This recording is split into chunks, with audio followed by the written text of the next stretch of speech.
Alright, I've been doing this for the better part of a year now. It's time to start in on the big one. The Marvel Cinematic Universe is the biggest franchise in the world, probably of all cinematic history. It does not need an intro. Besides, we really need to get going. They are 29 films in and counting. Is it better to be feared or respected? And I say, is it too much to ask for both? Iron Man is good. It's great, in fact, but that's all it is. What I mean is that while nearly everything about it is quality, outside of an excellent lead performance, there's nothing about it that truly stands out. It's a very conventional, crowd-pleasing action flick. And yet it is also arguably the most important film of my lifetime. Iron Man is the origin story of Tony Stark, a genius billionaire playboy philanthropist. I understood that reference.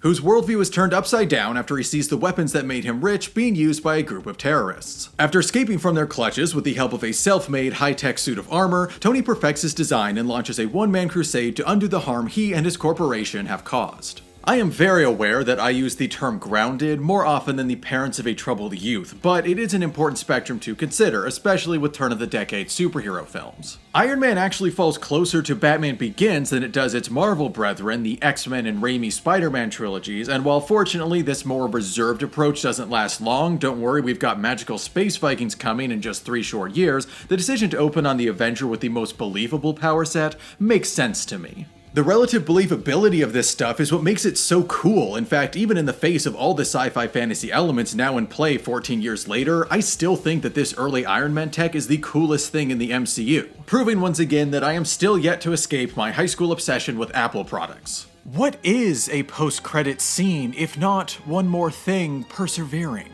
Tony's power set, or rather power suit, is more than just rad though. It does serve the story, and in some crucial ways. We get to skip a bunch of humdrum training sequences in favor of cutting-edge playtime for one, but more importantly, it provides Tony with a high level of agency. The vast majority of superheroes receive their powers and motivations through circumstance, and while Tony is shrapneled against his will, the way he personally builds the instrument of his heroics as he continues to commit to his new path makes him feel decidedly active in his journey, and in my mind at least, more noble than most of his greatness thrust upon them colleagues. On top of this is the specificity of Tony's goals. His laser focus on the consequences of his own ignorance and greed ties every single event of the film directly to him and his choices, making this an admirably character-driven blockbuster.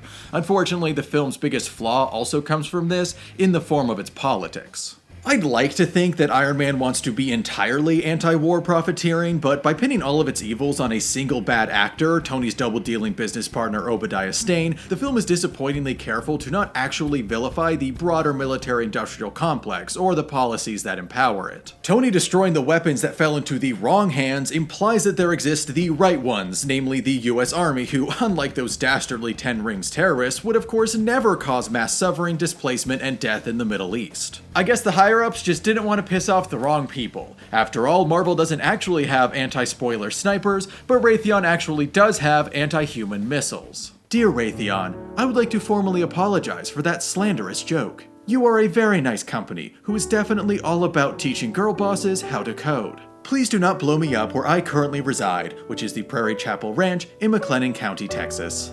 The biggest ace up Iron Man's gold titanium alloy sleeve, however, is Robert Downey Jr.'s performance, which is such a self-evident highlight of really the entire MCU that I'll keep this brief. Tony is the ideal, likable asshole character, charismatic and cleverly written enough that we can laugh and roll our eyes at his antics early in the film because we know he will grow out of it before long. You've been called the Da Vinci of our time. What do you say to that? Absolutely ridiculous. I don't paint.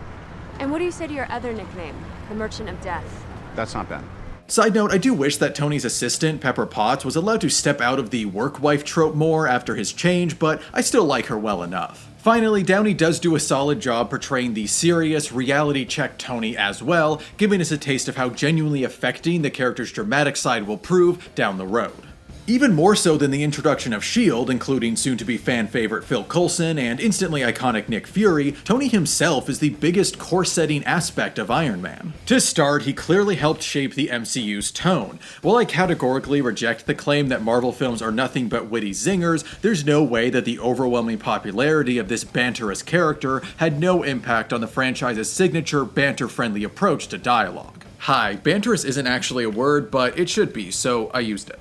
In the film's final moments, Tony also essentially frees the MCU from what superhero films were at the time. I find it very easy to forget just how inseparable secret identities were from the genre up to this point, dictating many of their tropes and therefore the kinds of stories they told. By having Tony immediately reveal himself as Iron Man, which is a terrific character beat in its own right by the way, the film doesn't just make retreading those story beats impossible in its own direct sequels, but declares for all to hear that the MCU will not be dealing with those pesky alter egos. And sure enough, the first time a secret identity holds any significance in this series is 15 films away.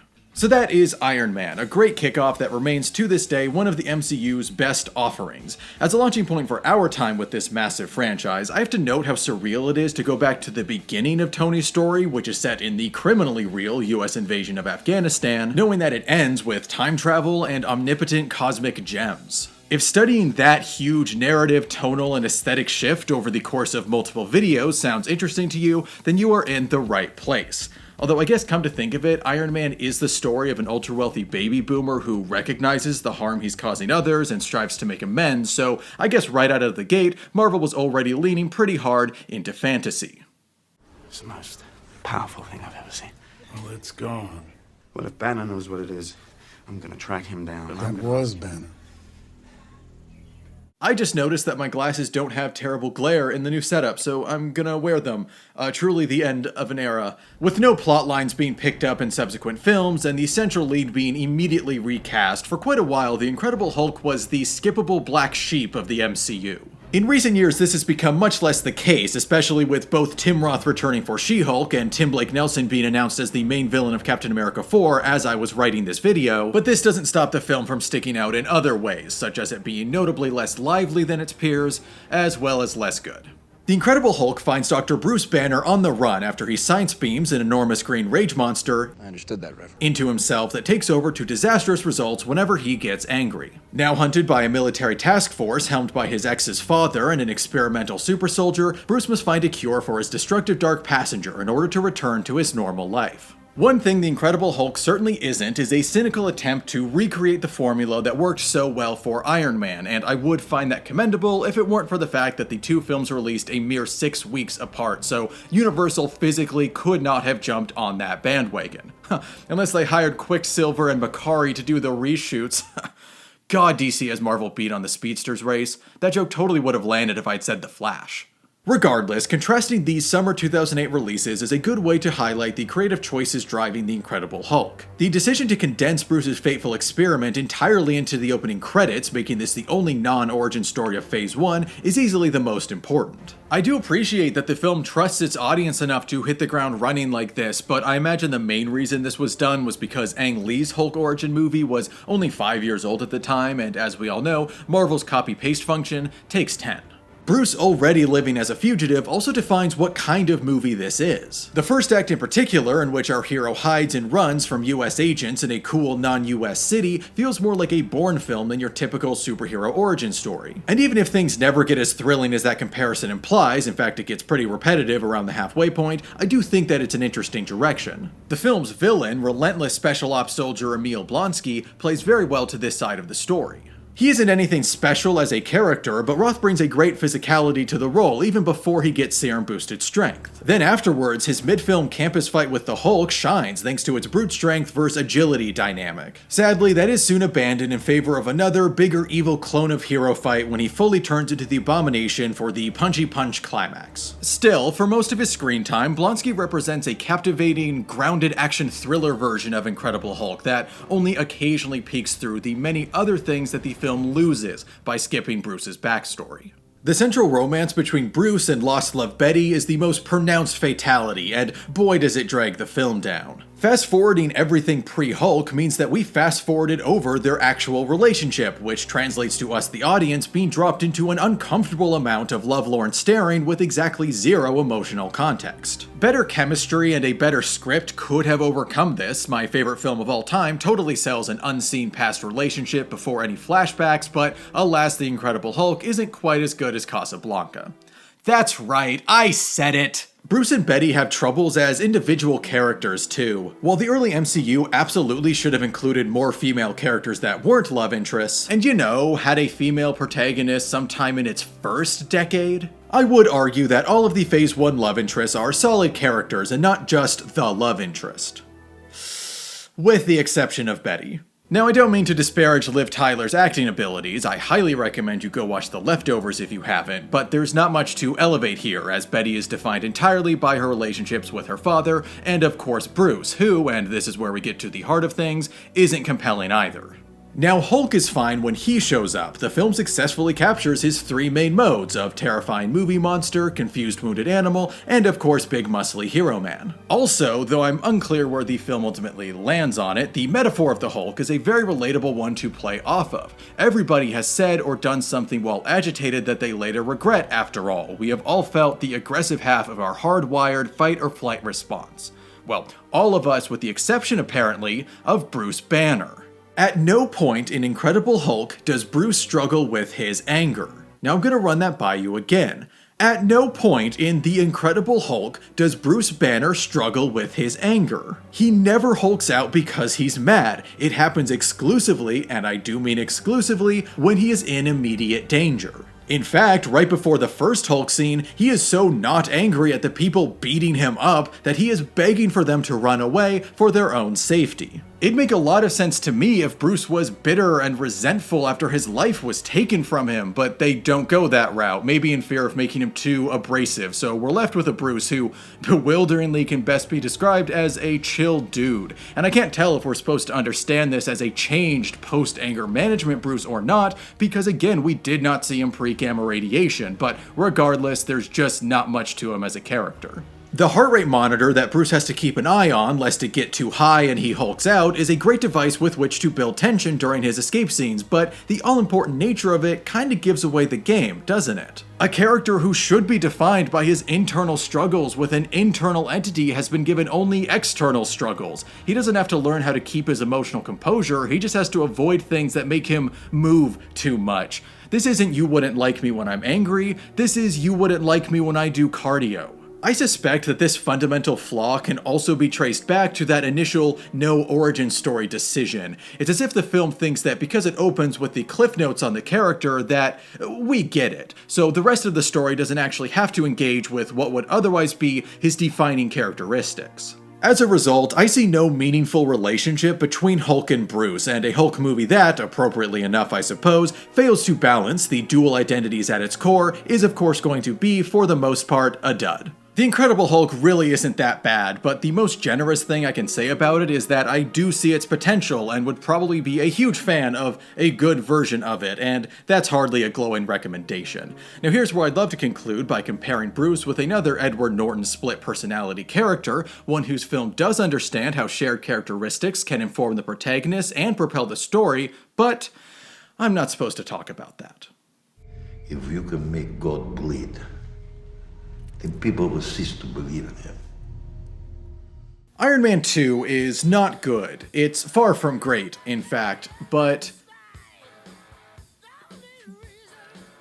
in Iron Man 2, we rejoin Tony Stark a few months after his big I Am Iron Man press conference as he lives it up as a now even more beloved public figure. The good times come to an end, however, when not only does the government come for his suits and a vengeful family enemy comes for his head, but his arc reactor turns out to be slowly killing him. With the help of his recast best friend Rhodey and not what she seems new employee Natasha, Tony, mostly just fumbles around while all that happens. Sorry, Iron Man 2 irks me, and I'm aware that I was just pretty negative with Incredible Hulk, so for the sake of variety, let's take a minute to go over the things that are unconditionally good about this movie. The Stark Expo is an excellent location and event to build the film around, one that also cleverly plays off the film's portrayal of Tony's father Howard as a Walt Disney doppelganger. The government's plans to seize Tony's tech is some very logical fallout of his decision to reveal his identity. Pepper taking over as CEO makes complete sense for the character. Natasha, aka Black Widow, infiltrating Stark Industries on S.H.I.E.L.D.'s behalf is a good way to introduce her and tie the film into the broader Phase 1 narrative. The suitcase suit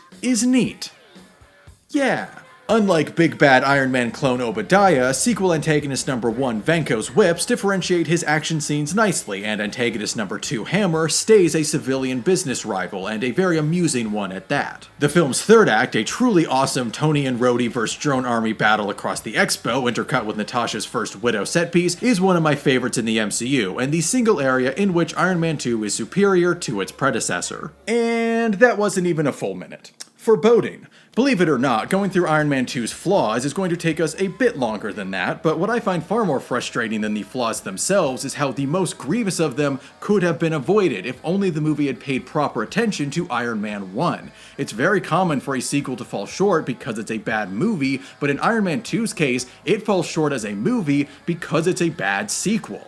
One of Iron Man's greatest strengths, one second only to Downey's charming performance, if that, is how character-driven it is, which makes Iron Man 2's lack of protagonist agency even more exasperating. Remember how everything in Iron Man was tightly tied to Tony's actions? Well, the inciting incident of 2 is Tony's dad screwing over Vanko's dad, decades ago. Vanko awkwardly yelling his way into a Tony mirroring arc forging montage may be rushed and convenient, but at least his wronged father gives him a reason to care, and he is actually making moves in the present day. Tony, on the other hand, is emotionally removed from this main plot, so he spends the majority of the film reacting to things or just flat out being uninvolved. A far too big chunk of the film is just the villains off doing things. Now, aha, you may say, isn't the government only able to come for Tony's suits because he unmasked himself? And to that I say yes, that storyline is undeniably driven by a choice that the protagonist made.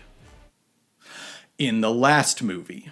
Oh, and while we're talking about the Washington plot, God, does the framing of this Congress scene exceed the slack I'm willing to give escapist fiction. Like, yeah, movie, the democratically elected officials trying to rein in the unchecked lethal exploits of an unhinged billionaire are definitely the bad guys here, for sure. God, no wonder Elon Musk agreed to be in this. Also, Tony's white saviorness was only palatable in the first film because it tried to be equally about his white devilness, so it is absolutely a move in the wrong direction to have him apparently resolve all conflict in the Middle East by blowing up the right people.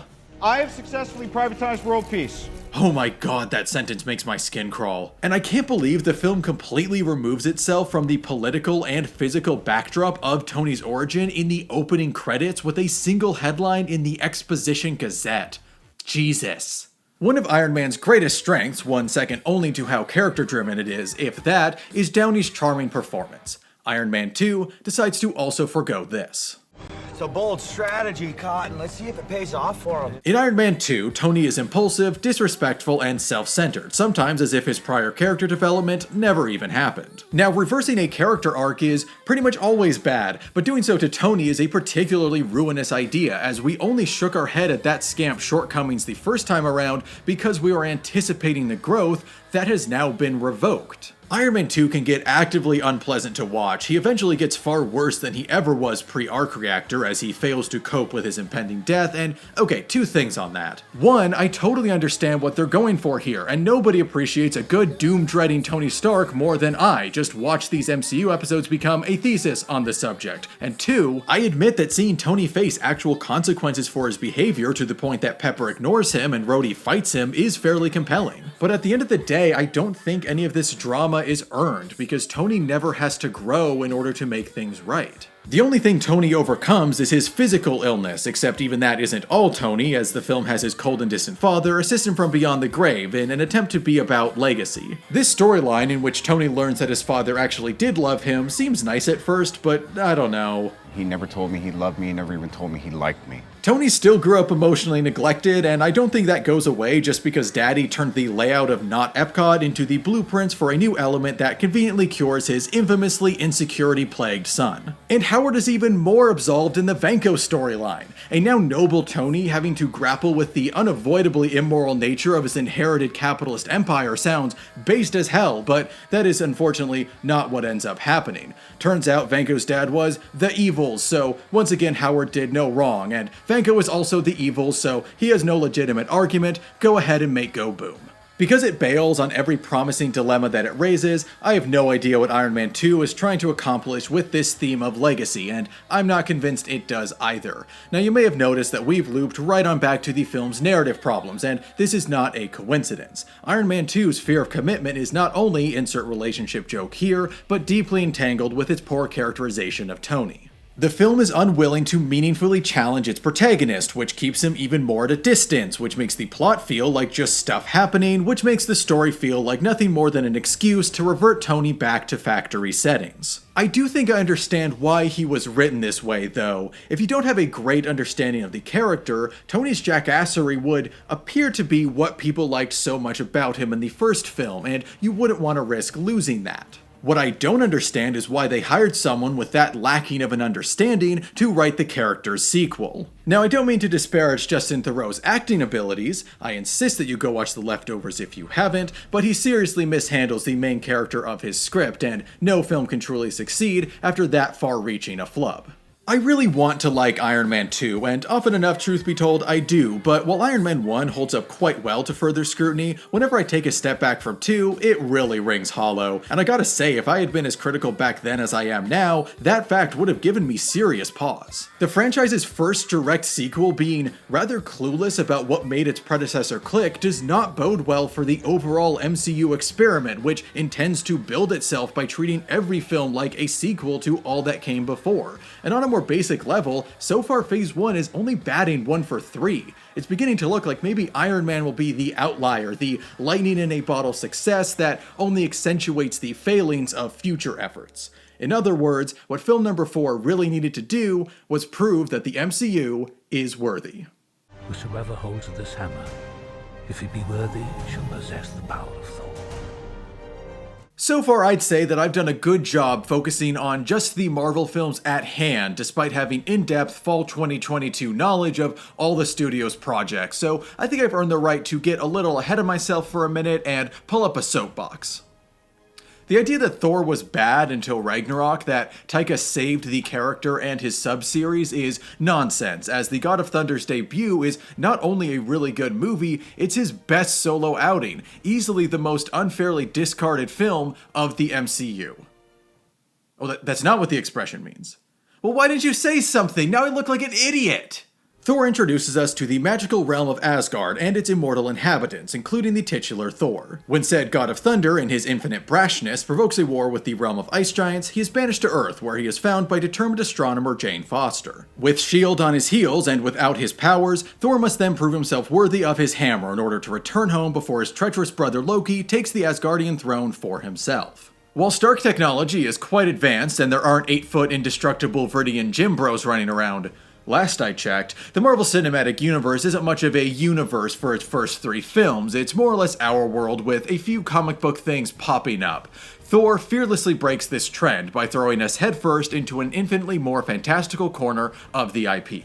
As I brought up in my Chronicles of Narnia video, plug, there are many ways in which the mixing of a fantasy world and a realistic one can go wrong, but Thor once again proves that an easy way to avoid many of those pitfalls is to commit wholeheartedly to the genre. After a brief cold open on Earth, the entire first act is a full-blooded fantasy adventure, a really fun one too, and even after Thor the man gets stuck on Earth, Thor the film continues to cut back to his home, so its magical flavor is never gone for too long. Along those same lines, Jane is the perfect audience surrogate character for this story. She may be confused about Thor's whole deal, but she's not cynical or derisive towards it like her colleague Selvig. Her more open, inquisitive nature keeps her in line with the viewer, who has assumedly already bought into the premise after the 3 previous films, and or especially that flashy opening half hour. These traits, along with Portman's spot-on lame but in an endearing way performance, also make Jane just a really likable character and the best part of the film's time on Earth. Also of paramount importance to the Earth plot, look, Disney's right about to get distribution, I had to sneak that joke in while I could, is S.H.I.E.L.D. Unlike Iron Man 2's flimsy implementation of the faction, S.H.I.E.L.D. is prominent and seamlessly utilized here. Their seizing of Thor's hammer Mjolnir,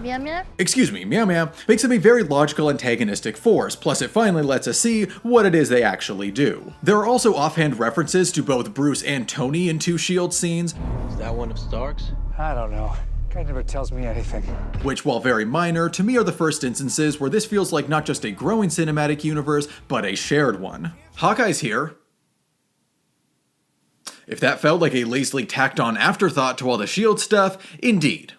Thankfully, the main Avenger being introduced to us in this film is introduced well. Leaning closer to the Iron Man films than the Incredible Hulk, Thor is an often funny protagonist, but unlike quippy King Tony, Thor is only ever funny on accident through his fish-out-of-water shtick. I need a horse! Thor's arrogance is also more fun because we know it's pre-arc, but the most interesting similarity between Tony and Thor to me is how both of them are forced to look inward after their weapons are literally or figuratively turned against them. Now I can't say that Thor is as delightful as Tony, nor is it quite as satisfying to see him mature, but this is still a character that I really enjoy being around, thanks in part to a very strong lead performance from Hemsworth. The strongest, or at least fan-favorite performance of the film, however, comes from its antagonist. I'll have more Loki thoughts later in this video, and based on his popularity in every MCU episode I do until the heat death of the universe at last lays to rest the Walt Disney Corporation, but what makes this turn of the trickster unique is its focus on the pathos of the self-suffering outcast. Thor is as much the origin story of Loki as it is his brothers, and I think it deserves a lot of credit for how well it establishes the sympathetic feelings of inadequacy that fuel the narcissism behind his villainy, as that seemingly contradictory but ultimately very authentic turmoil is a huge part of why Loki is now one of the biggest anti-heroes in pop culture. Of course, we are also treated to a healthy dose of the cackling, conniving Loki as he machinates his way to the throne, and for those unaware, I am a huge sucker for palace intrigue. Give me a few people with swords wanting the same piece of furniture, and I'll give you a few dozen hours of my life, so I am more than happy to watch Loki's nefarious substitute for family therapy. This brings us to the central family drama between Thor, Loki, and Odin, and from what I can tell, the bombastic tone of these scenes seems to be where the film loses a lot of people. Some may even call it Shakespeare in the Park, I understood that. in an attempt to belittle it, but to me,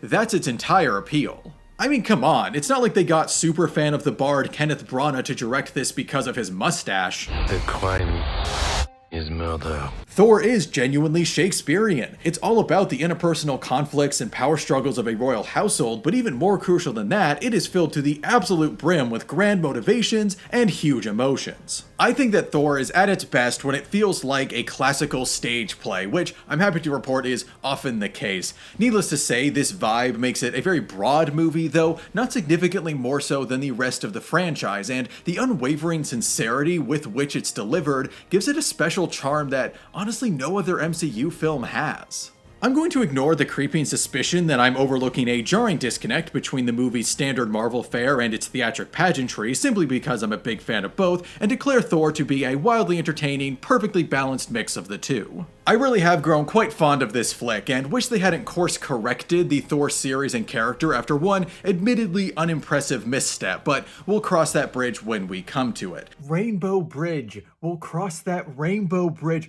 The Bifrost. How did I miss that? The fact that we got one film like this, the fact that I get to say the phrase Shakespearean superhero blockbuster at all, is pretty dang cool. And fortunately, this was not the last time that Phase 1 mixed its superhero bread and butter with another genre to positive results.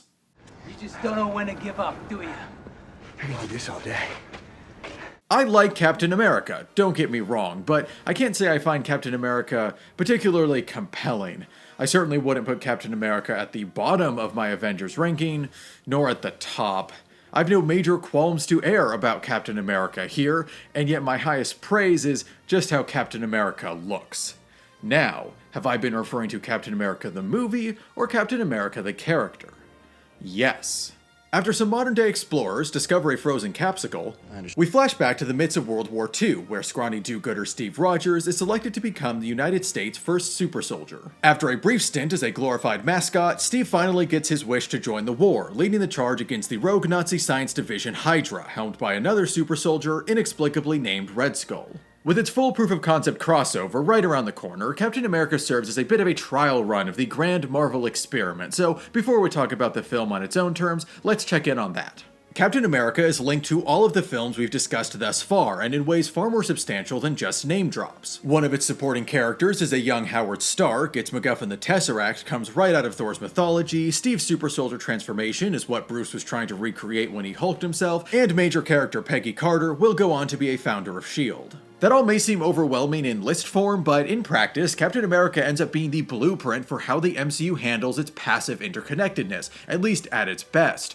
Writers Marcus and McFeely, who very not coincidentally will go on to pen the MCU's most consequential films, clearly already know the secret. You don't add disruptive fan service on top of your story, you find elements already in your story that can be used to call upon and therefore benefit from things that the franchise has already built. A tech guy was always going to be needed for the initial super soldier experiment and later to counter Hydra's advanced weaponry, so why not make him a Stark? You were always going to need something to enable Hydra's world-threatening plan, so why not make it something from Odin's treasure vault? You were always going to, for sure, complete your 5-part Justice League storyline, so why not bring the second film to a screeching halt right before the climax in order to info-dump the entirety of your cinematic universe via 3 uninterrupted minutes of email attachments? Snyder fans calm down, and Snyder haters get mad. I'm actually a big Batman v Superman apologist, but that attempt at world building is embarrassing, and demonstrates just how much more organically the MCU typically handles this sort of thing, and dare I suggest that that's one of the main reasons why, in 1 month, Marvel's total film count will reach 10 times that of the core Snyderverse. To sum up, Captain America is, in terms of plot, the most MCU nested of the Phase 1 standalones, and in a good way. On the opposite end of the spectrum, but also in a good way, it is entirely separate from the rest of the MCU in terms of its striking visuals. Captain America is easily the best looking of today's subjects, and it remains one of the most visually distinct Marvel films. Director Joe Johnston and his team did a great job mixing that trademark glowy 40s look with throwback comic book stylization, an approach that not only fits the time period of the story, but fittingly links this chronologically first MCU film with the golden age origin of the character in the comics. This does lead to a bit of aesthetic narrative dissonance, where the era stylized heroes are fighting against the very MCU feeling sci-fi Hydra weapons, some of which sound exactly like Iron Man, but this is a minor note. On the whole, Captain America's visuals are its greatest strength. I love how this movie looks, and not just because if I squint I can pretend that I'm watching one of the many Sky Captain and the World of Tomorrow sequels that we absolutely should have gotten. I'm just gonna put some Captain Marvel there, some Iron Man, little Eternals, boom. I guess I have to talk about this movie as a movie now, huh?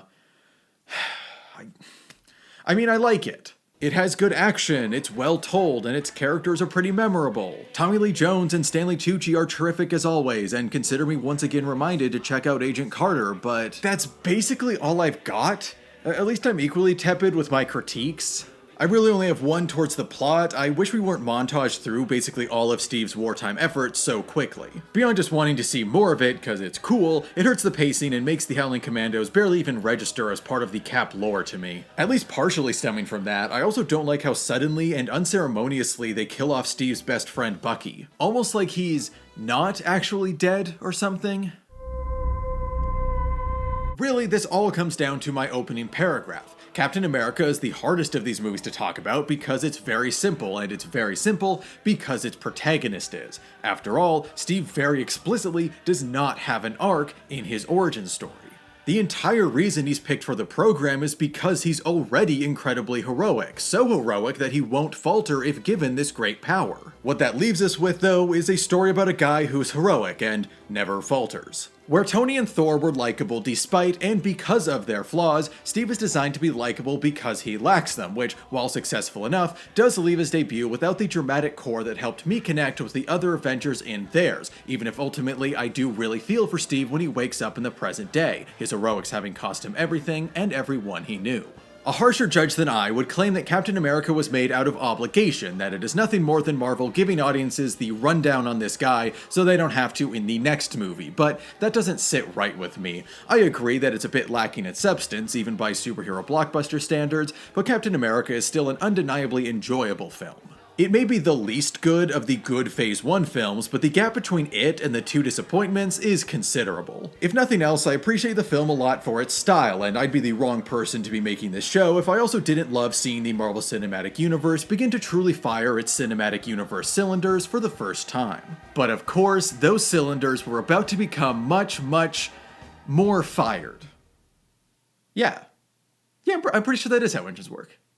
You're missing the point. There's no throne. There is no version of this where you come out on top. Because if we can't protect the Earth, you can be damn well sure we'll avenge it. I had seen at least Iron Man 1 and 2 by summer 2012, but The Avengers was the movie that got me to actively follow the MCU, and as I engaged with the ever-evolving Infinity Saga, I found myself thinking a lot about the construction of that sprawl, which quickly turned into a passion for long-form cinematic storytelling in general. So, really, The Avengers is the reason that franchise form even exists, but try not to hold that against it. My favorite subtle thing about The Avengers is how its MCU elements come into play in reverse Phase 1 order, so I'm going to be structuring my thoughts in the same way, starting with the elements of The Avengers that are unique to The Avengers. The Avengers immediately gives us something to talk about by opening on a foreboding alien army. Despite Asgard and Jotunheim technically being planets, Thor is firmly rooted in the realm of fantasy, so it's the Avengers, through the Chitauri invasion and its mysterious orchestrator, that finally opens up the cosmic side of the MCU. In hindsight, the absence of interstellar sci-fi in Phase 1 is pretty glaring, as this will soon become approaching the dominant domain of the franchise, thanks primarily to Guardians of the Galaxy, which I am dying to talk about as soon as raccoonally possible. After that brief space intro, the plot proper begins, and here we see what will be giving this film its shape, as The Avengers is, in many ways, a S.H.I.E.L.D. movie. Not only is it the culmination of Phase 1, which S.H.I.E.L.D. was the connective tissue of, and similarly, S.H.I.E.L.D. is the focal point around which all of the Avengers assembled during the events of the film, but the opening scene is Nick Fury, Phil Coulson, and newcomer Maria Hill at a S.H.I.E.L.D. facility, and curse my borderline sexual love of run-on sentences. And a large percentage of the film takes place on the S.H.I.E.L.D. helicarrier, which strongly ties the film's aesthetic to theirs. S.H.I.E.L.D. is also the source of a lot of the film's tension. The board of directors up the stakes of the climax nicely and softball me yet another Planet of the Apes reference when they attempt to stop the Chitauri incursion by nuking New York, those maniacs. And before that, cause a lot of friction within the group when their plans to create Tesseract-powered superweapons come to light. I think this is a great use of Fury and co. It's a clear escalation of their similar second act antagonist role in Thor, which is fitting as it turns out that Thor's destructive New Mexico entrance is what spurred S.H.I.E.L.D. to begin making these superweapons in the first place. I also like how the Avengers acknowledges that even in this fun superhero universe, intelligence agencies are morally dubious at best by having them take a page right out of Hydra's handbook, which I hadn't really thought about it before, but that's a weird coincidence. The last thing S.H.I.E.L.D. provides the film is its emotional weight via the death of Phil Coulson. I consider Coulson the mascot of Phase 1, appearing early, often, and thanks mostly to Clark Gregg's performance, endearingly. Since no major players can be on the chopping block in this universe-launching film, the non-essential but still fan-favorite mascot is the perfect place to strike. For such a light, silly movie, Coulson's death hits pretty hard, especially due to how brilliantly it reframes the group and movie's very name. It's okay, boss. This was never gonna work. They didn't have something to... Okay, sorry to dwell for so long on S.H.I.E.L.D., but this newfound focus is important. It turns S.H.I.E.L.D. into the first corner of this franchise that doesn't belong to a particular character or their subseries, but rather to the world of the MCU itself. It is now a neutral, unifying faction, which of course mirrors the goal of the film overall. Moving down the Phase 1 list, what is it that Nick Fury and S.H.I.E.L.D. are so concerned about at the beginning of the film? Why, that'd be the Tesseract from Captain America. Because it isn't really the crux of either, it doesn't bother me that the Tesseract is used as a MacGuffin 2 films in a row. What does bother me is how little comes with it from its initial film. The first Avenger is, ironically, the only Phase 1 film I don't feel the presence of in The Avengers, but I suppose this was inevitable. Captain America's most defining trait, after all, is its unique period piece stylization, and that was never going to carry into its present-day follow-up, so I can't blame the Avengers for this disconnect. I can blame it for its own lack of visual style, though, and will. I love this movie, but I would sooner call Red Skull a beauty influencer than call the Avengers a visually impressive piece of cinema. It looks like an overfunded TV special, I admit, but if I may offer one argument in its defense, this live-action Saturday morning cartoon feel does fit the film's tone. Not helping the lack of connectivity between films 5 and 6 is the fact that no Captain America characters make a return here, save for, of course, Steve himself, who unfortunately gets the short end of the plot stick. Cap would have benefited a lot more than Tony did from getting a second Phase 1 film, as the character's natural next chapter, a look into how he's handling his disorienting to say the least 70-year time jump, simply can't be adequately addressed in such a crowded ensemble film, so he's more or less put on hold. Fortunately, Steve's Phase 2 sequel does properly explore how the Star-Spangled Man navigates the complicated modern world.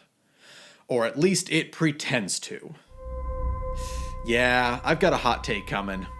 Lastly, and making matters worse, the Avengers features the weakest characterization of Steve out of all his appearances. While this is generally true about everyone as a way to increase the drama, Steve is written to be really cranky, and this does remove the Boy Scout appeal that, while simplistic, did carry him through his first movie. I do, however, commend the film for accurately portraying the grumpy side effects of Steve Siesta, as I am a card-carrying member of the Anti-Nap Society. Anyway, S.H.I.E.L.D. loses control of the Tesseract and it shoots out a little space portal, out of which steps Avengers Loki. And Avengers Loki is magnificent. I am Loki of Asgard, and I am burdened with glorious purpose. Sure, literally every other Loki appearance features more nuance and depth, but none of them spark the insane amount of joy in me that this one does. I absolutely adore him in unapologetic villain mode, sneering and monologuing like there is a tomorrow and it will be his. Is this not your natural state? Well, like I said, Thor was imperative in building the foundation of Loki's appeal. It wasn't until the Avengers that Tom Hiddleston came to completely define the character and vice versa. He is clearly having a blast, and so am I. Even in this packed, star-studded cast, I think he gives the standout performance of the film, and I'm even going to go so far as to declare Avengers Loki specifically the most fun character in the entire MCU. Thor himself is last to the party, taking a whole 45 minutes to drop in, and he's, well, not the most fun character in the entire MCU. He's fine, but his recently obtained maturity seems to have cost him some personality, and like Steve, he is a little grumpy about his brother returning as even more of a rascal. Unlike Captain America, however, Thor's vibe does have a presence here, as while we never go to Asgard and Thor's magic is mildly nerfed, the second he and Loki are reunited, the thespian melodrama meter leaps to 11. And I like that. Before we move on from Thor, Jane's colleague Selvig returns for a minor, practical role only to be immediately pulled into more Asgardian nonsense. Here I go again. And speaking of people in the room when Loki emerges, Hawkeye's here. Yeah, I don't have much to say about Clint now either. He's barely a presence in Phase 1, getting 3 lines in his first film, and spending 2/3 of his second being a brainwashed pawn of Loki. To its credit, the Avengers does give him some cool action moments in the third act, and accomplishes some indirect characterization as it establishes the backstory of his best friend Natasha. Oh, what a segue. Talk about a bullseye. Excuse me. Because archery.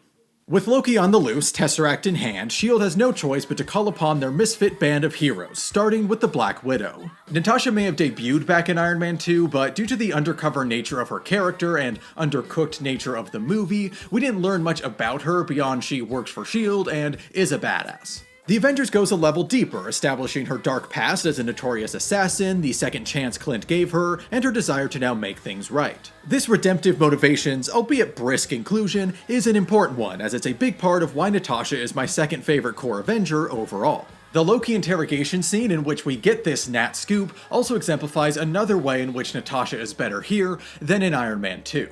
In that film, Natasha's main tactic was seduction, which, that's weird, just so happens to sexualize her constantly. But guys, it's okay. She's doing it on purpose. In the Avengers, this is much less the case. She doesn't seduce anyone, rather she cleverly weaponizes the way in which men underestimate her, which is a lot better. Yes, I did just compliment the feminism of Joss Whedon, and no, I will never feel clean again.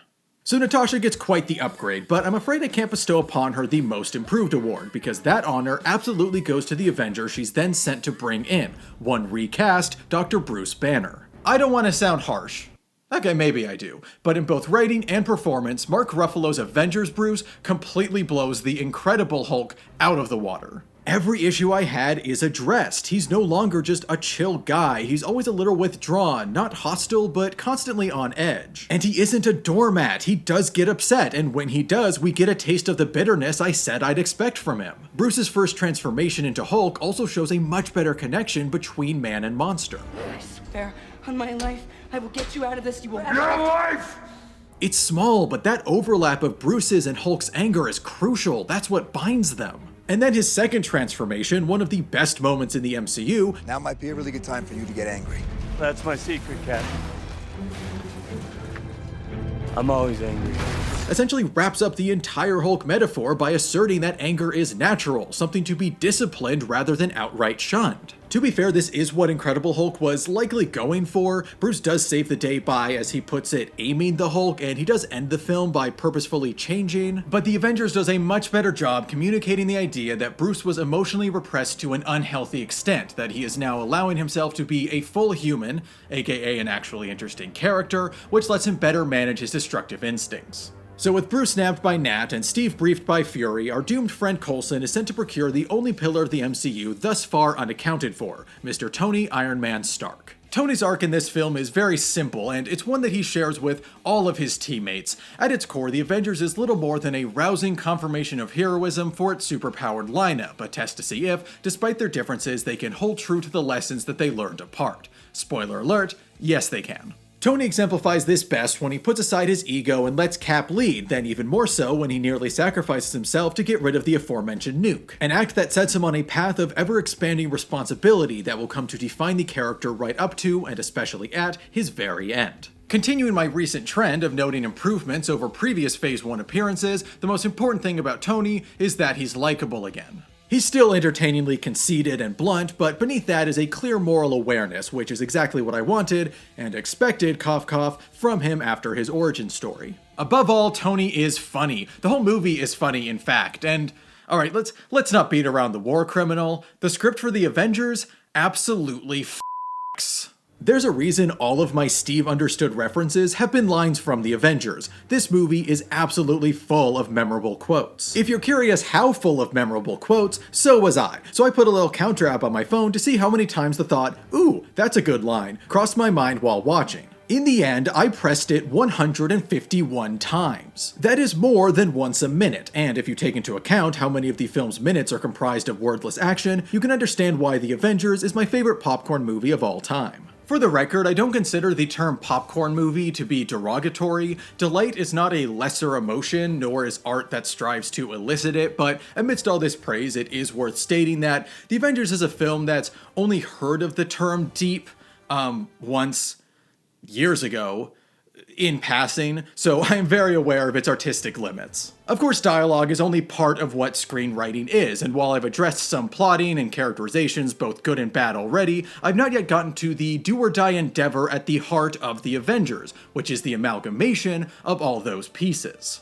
In short, it really works. There's a misstep here and there, like the imperfect parallel it draws between Tony's arc reactor and Bruce's Hulkness, and some eventually great dynamics just do not exist yet. Ma'am? Hi. But those are the exceptions that prove the rule. For the most part, it is just as fun to watch these larger-than-life characters bounce off each other as one would hope. There's one scene in particular, the one where S.H.I.E.L.'s superweapon plans are revealed, that I find incredibly impressive. There's no fighting, no immediate stakes at all, really, but every time I am absolutely riveted by how effortlessly it jumps between each character's clearly defined point of view. More so than the iconic Hell Yeah group shot that kicks off the climactic battle, this whirlwind of a scene is what exemplifies what elevates the Avengers above its action-oriented peers. Most of its major characters started as dedicated protagonists, so they enter this story with a level of dramatic weight and development that only the one protagonist of a conventional spectacle franchise really can, and only in later installments. All good sequels reach new heights by building on what came before, but the Avengers is given abnormally huge building blocks and assembles an absolute monument with them.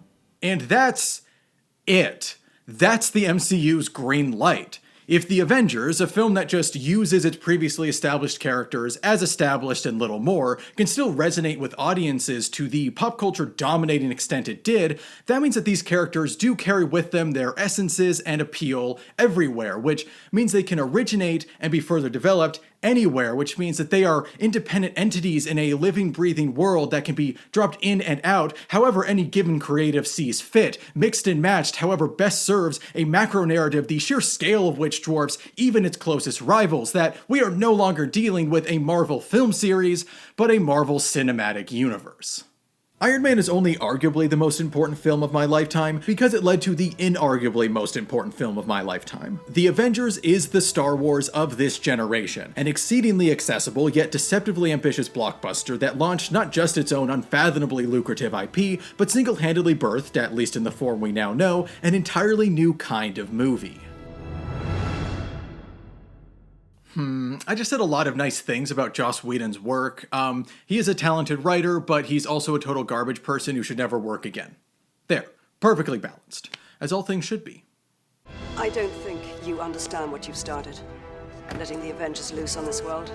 I can't imagine I'm going to surprise anyone saying that I do in fact like the MCU, but now seems like an appropriate time to surprise maybe a few of you by saying that I do not at all like what its success has done to the industry. I apologize for the lazy B-roll you're about to see, but I really need this video to be done. Also, it's kind of funny.